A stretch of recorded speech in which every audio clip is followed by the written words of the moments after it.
Hello students, welcome to the online classes of GSM College. I am Kalpana Tiwari and today's my topic is Romanticism and the French Revolution. And it is very important topic and informative topic. So we start.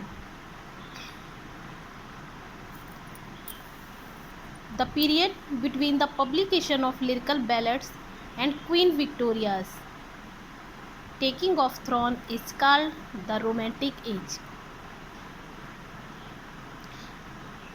इससे पहले जो period चल रहा था वो चल रहा था न्यू क्लासिकल पीरियड, इसको कि मैं आपसे डिस्कस कर चुकी हूँ। न्यू क्लासिकल पीरियड के बाद आता है रोमांटिसिज्म या रोमांटिक पीरियड। लेकिन न्यू क्लासिकल और रोमांटिक पीरियड के बीच में ही एक पीरियड चला था ट्रांजिशनल पीरियड, और ट्रांजिशनल पीरियड के ही साथ हो गई थी फ्रेंच रिवॉल्यूशन, जिसको कि आप लोगों ने पढ़ा होगा हिंदी में फ्रांसीसी क्रांति। फ्रेंच रिवॉल्यूशन के बाद से ही रोमांटिक पीरियड स्टार्ट हो जाता है। शुरुआत हो जाती है न्यू क्लासिकल के एंड से ही, धीरे धीरे शुरुआत हो जाती है। तो फ्रांसीसी क्रांति कब हुई थी?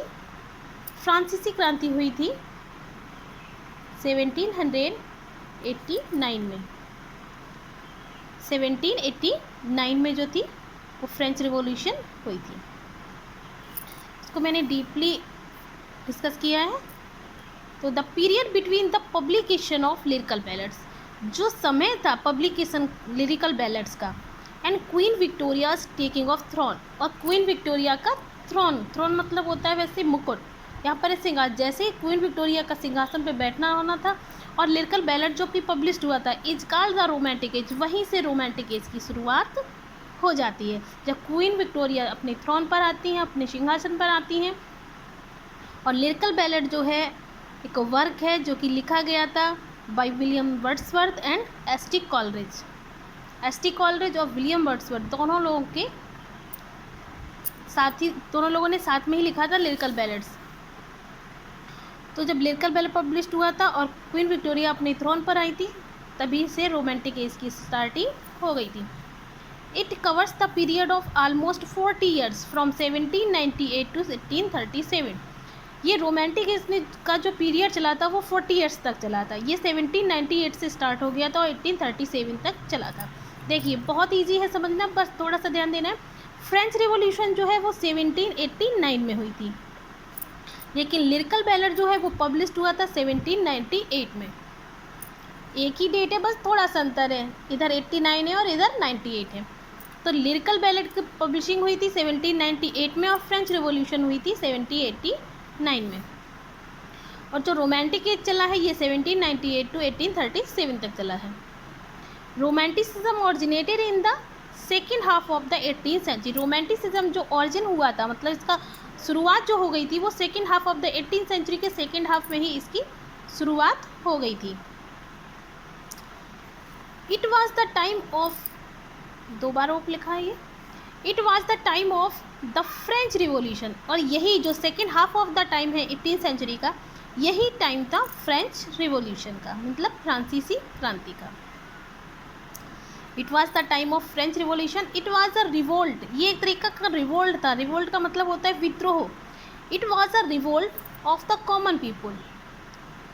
सामान्य वर्ग के जो लोग थे, जो कॉमन पीपुल थे, उनका एक विद्रोह था अगेंस्ट, मतलब के विरुद्ध, the royal emperor, the royal power. Royal power मतलब राजसीय शक्ति।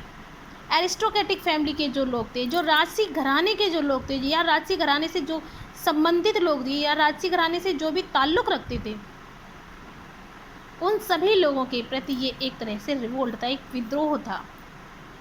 रिवोल्ट मीन्स विद्रोह। कॉमन पीपल के द्वारा किया गया एक विद्रोह था अगेंस्ट द रॉयल पावर, राजसी शक्ति के। जो भी उच्च वर्गीय अधिकारी, जो भी उच्च वर्ग के या जो भी राजघराने से ताल्लुक़ रखते थे, राजघराने के रहने वाले लोगों के खिलाफ ये एक क्या था, एक विद्रोह था, एक रिवोल्ट था। From political view point, the French Revolution was the greatest political event of that time. From political viewpoint, यदि हम राजनीतिक दृष्टि से देखते हैं, अगर राजनीतिक दृष्टिकोण से देखते हैं तो जो फ्रेंच रिवॉल्यूशन वाज था, क्या था, द ग्रेटेस्ट पॉलिटिकल इवेंट, एक सबसे बड़ा राजनीतिक घटनाक्रम था ऑफ दैट टाइम, उस समय का। वैसे तो ये कॉमन सी बात है, ये फ्रेंच रिवॉल्यूशन क्यों हुई थी? फ्रेंच रिवॉल्यूशन इसलिए हुई थी क्योंकि common people start revolt against the royal power. Common people ने स्टार्ट कर दी थी रिवोल्ट, विद्रोह स्टार्ट कर दिया था अगेंस्ट द रॉयल पावर। राजसी घराने के अपोजिट जो था लोगों ने विद्रोह कर दिया था। लेकिन अगर पॉलिटिकल व्यू पॉइंट से देखते हैं तो फ्रेंच रिवॉल्यूशन क्या है, एक सबसे बड़ा एक राजनीतिक घटनाक्रम था उस समय का। It was revolt against exploitation, ये एक प्रकार का जो रिवोल्ट था, एक प्रकार का विद्रोह था अगेंस्ट एक्सप्लॉयटेशन। एक्सप्लॉयटेशन का मतलब होता है शोषण जो कर रहे थे लोग, उनके खिलाफ। जो लोग कॉमन पीपल का शोषण कर रहे थे उनके खिलाफ एक तरह का ये क्या था, रिवोल्ट था, एक तरह का विद्रोह था उन लोगों के खिलाफ जो सामान्य वर्ग के लोगों का शोषण कर रहे थे। It was a revolt to recognise the power of common people, यह एक प्रकार का ऐसा रिवोल्ट था जिसने टू रिकॉग्नाइज, जिसने पहचाना था द पावर ऑफ कॉमन, जिसने लोगों की पावर को पहचाना। सामान्य वर्ग के लोग, जो एरिस्टोक्रेटिक फैमिली के लोग होते हैं, वो कॉमन पीपल को अपने सामने कुछ भी नहीं समझते हैं, उनकी कोई इंपॉर्टेंस नहीं होती कॉमन पीपल के एरिस्टोक्रेटिक फैमिली के सामने। लेकिन इस फ्रांसीसी क्रांति ने ये बता दिया कि it was a revolt to recognise the power of common, इसने बता दिया कि क्या पावर होती है कॉमन पीपल। इस फ्रांसीसी क्रांति ने, इस फ्रेंच रिवॉल्यूशन ने बताया एरिस्टोक्रेटिक फैमिली को पावर ऑफ कॉमन पीपल की पावर को इन लोगों ने बता दिया। क्या था, the French revolution began on July, French revolution की शुरुआत जुलाई में हुई थी, जुलाई 14, 1789 with the attack on the Bastille prison by a mob of common people।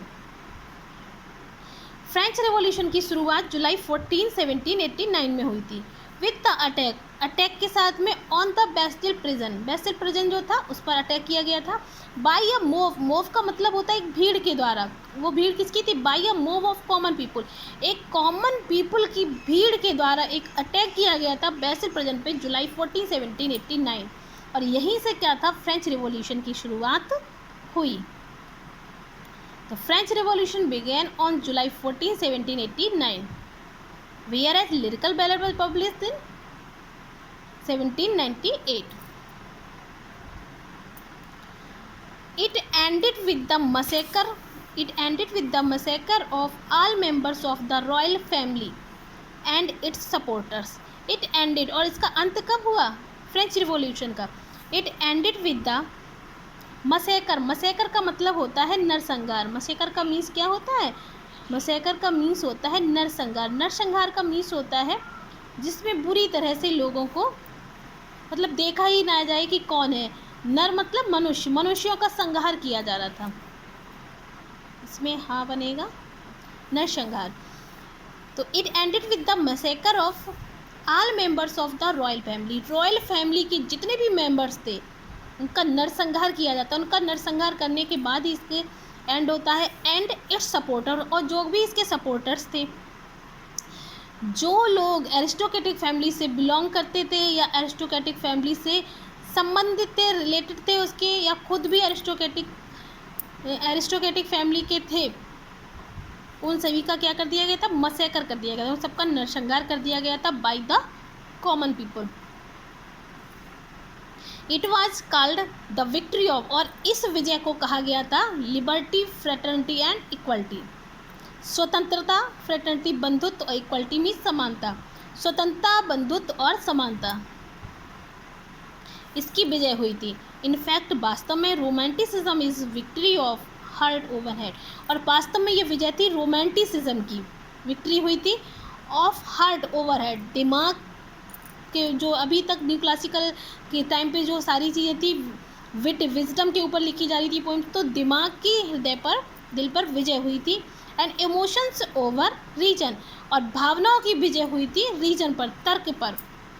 वास्तव में ये जो विजय थी वो दिल की, दिमाग पर विजय थी और भावनाओं की तर्क पर विजय थी। मीन्स यहीं से रोमांटिसिज्म स्टार्ट हो जाता है, यहीं से romantic as with birth start हो जाता है। I hope you all will understand very well about French revolution and romanticism. So thanks you.